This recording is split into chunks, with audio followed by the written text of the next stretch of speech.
नमस्कार दर्शक बंधु स्वागत करुच्ची आज एक नुआ अपडेट रे जहाँकि राशन कार्ड को नहीं अपडेट आसी जे मानकर राशन कार्ड अच्छी से आसीगला बहुत ही बड़ खुशी खबर कारण मिलिया को जाऊँगी आपण मानक स्मार्ट कार्ड। ये स्मार्ट कार्ड द्वारा आपण मैंने एटीएम रु टंका उठेला भली आपण उठे पारे एटीएम रु चाउल एने जारी है नुआ अपडेट। आसतु जाना कौन रही संपूर्ण अपडेट ता पूर्व वीडियो गोटे लाइक कर दिंतु एवं चैनल को जब प्रथम थर आसता चैनल को सब्सक्राइब कर पाखे घंटी चिन्ह को दबाई ऑल सेट कर दिंतु जहाँद्वारा कि यही नुआ नुआ अपडेट इनफर्मेशन आपण मैंने सर्वप्रथम पाइपर ये चैनल माध्यम। प्रथम तो देखि एक आर्टिकल प्रकाश पाई खूब शीघ्र खोल ग्रेन एटीएम आसंता 7 रु 8 दिन भितर राजधानी रे एटीएम रे मिलिबो चाउल स्मार्ट कार्ड रे राशन उठाई पारे खाउटी माने। तेबे राजधानी रे ग्रेन एटीएम प्रस्तुत हो सारी आसंता 7 रु 8 दिन मध्य खाउटी माने एही ग्रेन एटीएम रु चाउल उठाई पारिबे।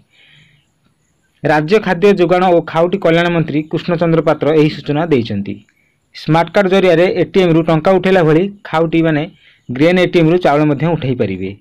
तेबे दर्शक बंधु माने जानि रखंतु आगामी दिन रे प्रति जिल्ला रे गोटे लेखाए एटीएम खोलिबो जहाँकि सेति मध्यरु स्थानीय लोक माने चाउल उठाई पारिबे बोली मंत्री कहिसंती।